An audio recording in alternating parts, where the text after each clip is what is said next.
Assalamualaikum teman-teman, seperti biasa sebelum mulai Mimin mendoakan semoga teman-teman semua selalu dalam keadaan sehat walafiat. Oke, kali ini kita akan melanjutkan Martial Master versi novel bagian 604. Bagi yang baru bergabung, selamat bergabung.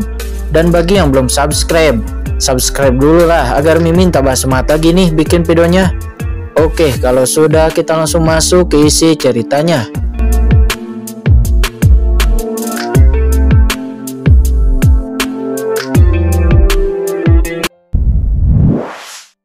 Dan juga penyesalan. Jelas dia tidak menyangka akan mati di sini. Mati di tangan beberapa semut kecil di alam bawah. Aku tidak mau. Gelombang jiwa Pu Caijun yang tidak rela menyebar. Tubuh Pu Caijun meledak menjadi kabut hitam berdarah. Dan setiap tetes kabut berdarah itu mengandung kekuatan yang mengerikan dan bisa membunuh. Hanya saja kabut darah itu tidak terciprat kemanapun. Itu sepenuhnya ditelan oleh pedang karat misterius itu. Segera pedang karat misterius itu memancarkan lingkaran darah. Dan itu nampaknya membuat tangisan tajam. Itu tampaknya memiliki perasaan yang sangat gembira. Di sisi lain, Qin Chen menyemburkan darah. Dan kepalanya sangat pusing, dia terhuyung-huyung. Tuan, Mo Yuanbei segera bergegas maju dan mendukung Qin Chen. Akan tetapi Mo Yuanbei sendiri sudah dipenuhi bekas luka. Dan bahkan Gu Junren juga Lao Yuan nampak terluka parah. Pu Caijun ini terlalu kuat meskipun Qin Chen dan yang lainnya saling bergabung. Keempat Qin Chen juga terluka parah dan tidak ada yang selamat. Qin Chen kemudian mengeluarkan tombak darah dari bahunya dengan meringis. Wajahnya tiba-tiba menjadi lebih pucat. Tombak darah ini telah kehilangan pemiliknya. Akan tetapi darah mengerikan dan tirani yang memancar darinya masih ada. Setelah Qin Chen mengambil tombak darah dan membuat beberapa batasan, dia kemudian melemparkan tombak darah itu ke dalam cakram giok Qian Kun. Dan kemudian Qin Chen menyingkirkan cincin penyimpanan dan juga gong emas milik Pu Caijun. Banyak harta miliknya seperti pilar formasi juga diambil oleh Qin Chen. Satu demi satu mereka telah dimasukkan ke dalam cakram giok Qian Kun. Kalian cepat masuk ke dalam cakram giok Qian Kun. Kita tidak bisa lebih lama tinggal di sini, kata Qin Chen ekspresinya serius. Segera Lao Yuan dan yang lainnya langsung memasuki cakram giok Qian Kun. Saat ini tatapan Qin Chen tertuju kepada pedang karat misterius yang memancarkan aura darah. Dengan ekspresi yang sangat rumit di mata Qin Chen. Jika bukan karena pedang karat misterius kali ini, dia pasti sudah mati. Selain itu, Qin Chen merasa bahwa jika pedang karat misterius ini tidak menelan darah dan juga jiwa Pu Caijun pada saat-saat terakhir, Qin Chen tidak tahu akan seperti apa nasibnya. Qin Chen melambaikan tangannya dan segera memasukkan pedang karat misterius itu ke dalam cakram giok Qian Kun. Lalu dengan paksa, Qin Chen kemudian menampilkan kekuatan supernatural luang. Dan sosoknya bergerak menjauh tanpa jejak. Adapun sisa kekosongan di langit, dia tidak punya waktu untuk memikirkannya. Saat ini jika Pu Caijun masih hidup, mungkin dia akan sangat terkejut. Karena teknik supernatural ruang yang ditampilkan oleh Qin Chen, ini sebenarnya adalah teknik yang ditampilkan oleh Pu Caijun sebelumnya. Setelah pergi sangat jauh, Qin Chen akhirnya tidak bisa bertahan lagi. Qin Chen seketika memuntahkan darah, wajahnya menjadi pucat dan tubuhnya nampak terhuyung-huyung. Dia kemudian segera memasuki cakram giok Qian Kun. Setelah masuk ke dalam cakram giok Qian Kun, seketika itu Qin Chen langsung pingsan. Jiwa dan fisik Qin Chen nampak terluka parah. Namun untungnya jiwanya secara alami perlahan diperbaiki di bawah operasi teknik terlarang jiwa surgawi. Dan luka di tubuhnya juga perlahan dirawat di bawah operasi tubuh suci abadi. Tuan, Mo Yuanbei dan yang lainnya di saat melihat Qin Chen mereka langsung bergegas. Setelah melihat keadaan Qin Chen, Lao Yuan segera memeriksa tubuh Qin Chen. Dan kemudian dia menghela napas lega lalu berkata, "Tidak apa-apa, Nak Qin Chen hanya mengalami cedera fisik dan pingsan sementara. Tetapi jiwanya nampak perlahan pulih. Selama jiwanya baik-baik saja, itu akan aman dan sehat. Mari kita tunggu di sini dan biarkan dia perlahan pulih. Setelah 2 hari dia mungkin akan terbangun." Mendengar ini, Mo Yuanbei dan Gu Junren nampak menghela napas lega. Kemudian Lao Yuan melambaikan tangannya. Seketika aura menakutkan bertahan di dalam cakram Gyo Qiankun, mengelilingi Qin Chen. Ketika aura ini datang, pori-pori Mo Yuanbei dan Gu Junren nampak terbuka, seolah-olah semuanya nampak transparan. Apa ini? Tanya Mo Yuanbei dengan kaget. Ini adalah aura asal dari ahli suci itu. Ini dapat mempercepat pemulihan cedera anak Qin Chen. Anda juga dapat merasakan aura asal dari ahli suci ini. Itu juga akan bermanfaat bagi kultivasi Anda. Mungkin Anda akan menerobos ke ranah alam suci, kata Lao Yuan. Asal usul surga. Mo Yuanbei dan Gu Junren terkejut. Bagaimana mereka tidak tahu tentang ini? Alasan mengapa tidak ada orang kuat di ranah alam suci di benua Tianwu ini adalah karena asal usul langit dan bumi telah menghilang, dan mereka tidak dapat memahami asal usulnya. Dan asal usul surga juga asalnya. Jika mereka dapat menyerap asal usul langit dan bumi, kemungkinan besar mereka dapat memasuki ranah alam suci. Bahkan Gu Junren pernah menjadi master di ranah alam suci. Selama dia memiliki kekuatan sumber yang cukup, dia bisa langsung memulihkan basis kultivasinya ke ranah alam suci. Akan tetapi di depan harta yang menggoda ini, Gu Junren dan Mo Yuanbei menggelengkan kepalanya dan berkata, biarkan Tuan yang menyerap harta ini. Sekarang kesembuhan Tuan adalah yang paling penting. Selanjutnya seraya menjaga Qin Chen, Lao Yuan, Gu Junren dan Mo Yuanbei juga diam-diam menyembuhkan luka mereka masing-masing. Saat ini di luar, cakram Gyo Qiankun telah berubah menjadi biji sesawi, bercampur dengan debu dan diterbangkan oleh angin. Scene berpindah kepada ibu kota selatan kuno di mana sarang iblis kekacauan berada. Saat ini terlihat Sangguan Sinar dengan cepat pulih dari luka-lukanya di bawah nutrisi pil kelas suci.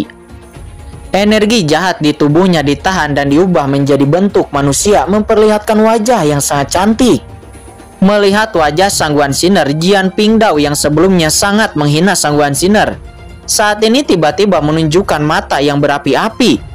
Dia melihat dari atas sampai bawah Sangguan Sinar. Dia tidak pernah berpikir bahwa Sangguan Sinar ternyata adalah wanita yang begitu cantik. Sangguan Sinar sebagai salah satu wanita tercantik di benua ini, dia memiliki sosok yang anggun, wajah yang halus tanpa cacat. Hal itu membuat hati ahli surgawi itu sedikit tergerak.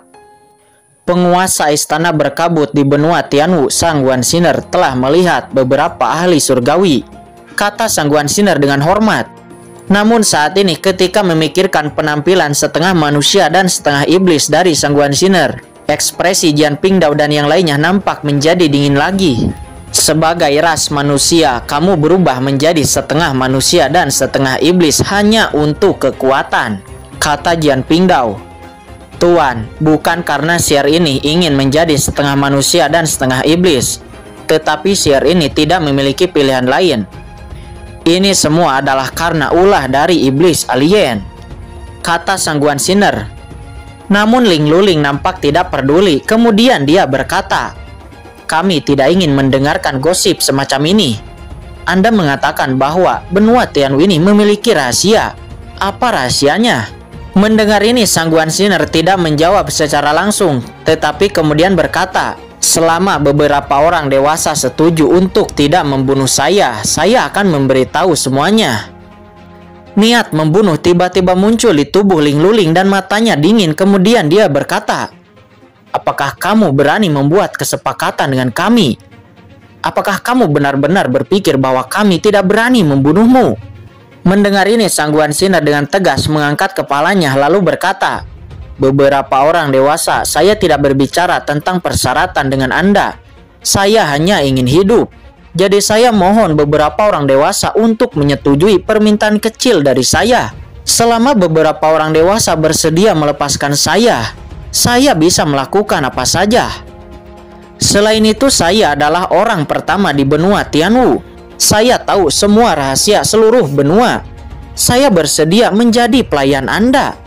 Mendengar ini mata Ling Luling nampak semakin dingin.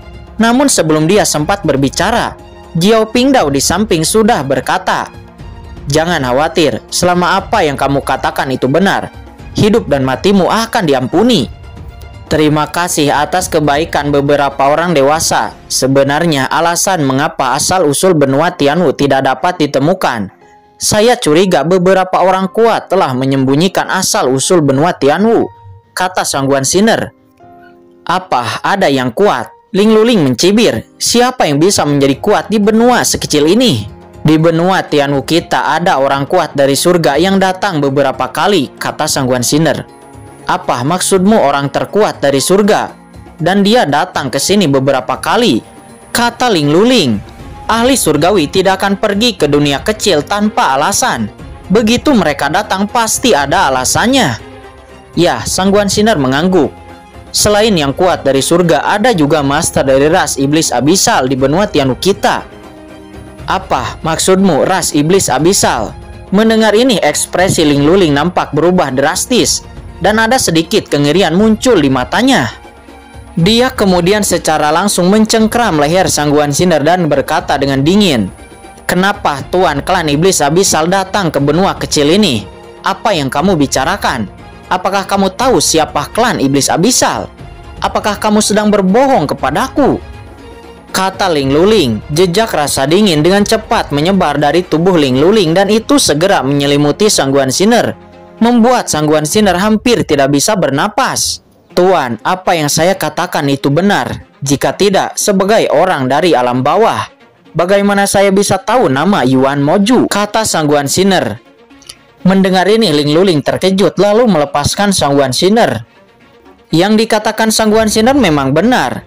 Dia hanya berasal dari alam bawah, jadi bagaimana dia bisa tahu nama klan Yuan Mo atau klan iblis abisal itu? "Katakan, apa yang sedang terjadi?" tanya Ling Luling dengan dingin. Sangguan Sinner segera menjelaskan beberapa rahasia benua Tianwu.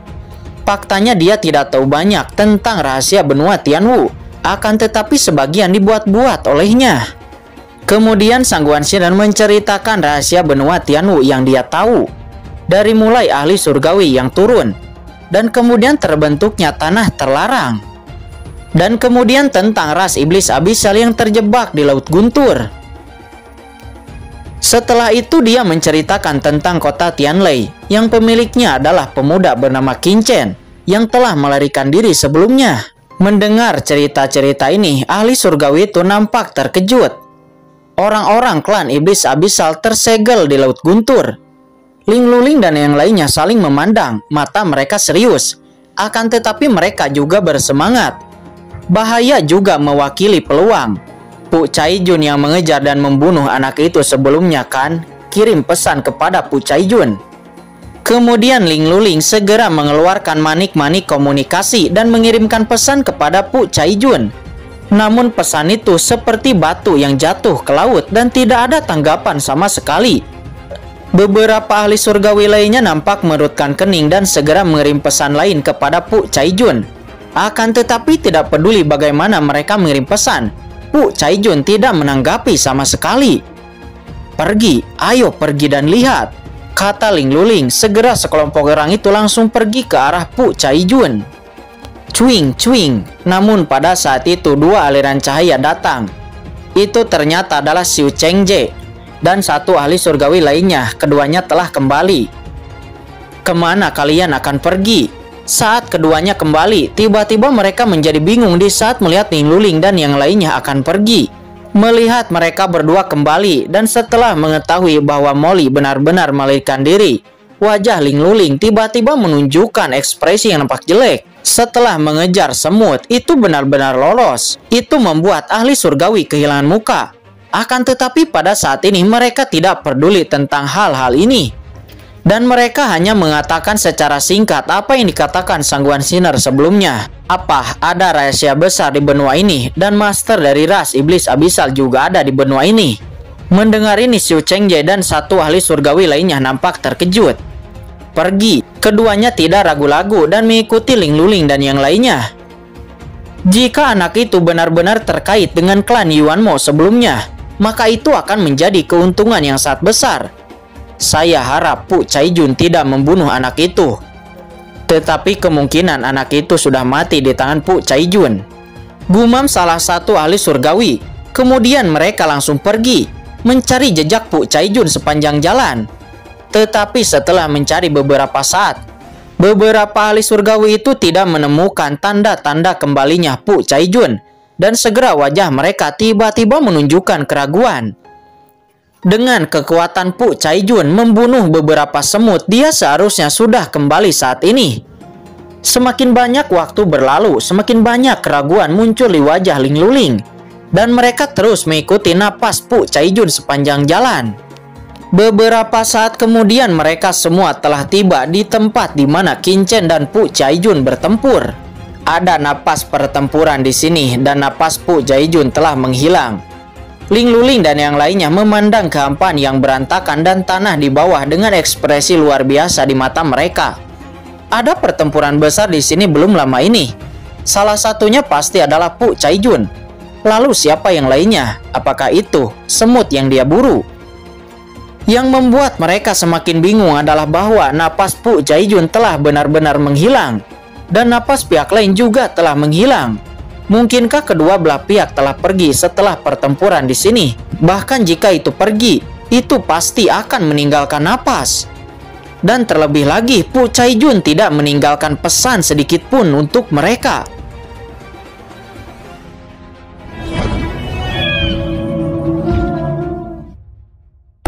Oke guys, sudah dulu ya. Jangan lupa subrek biar lanjut terus ceritanya.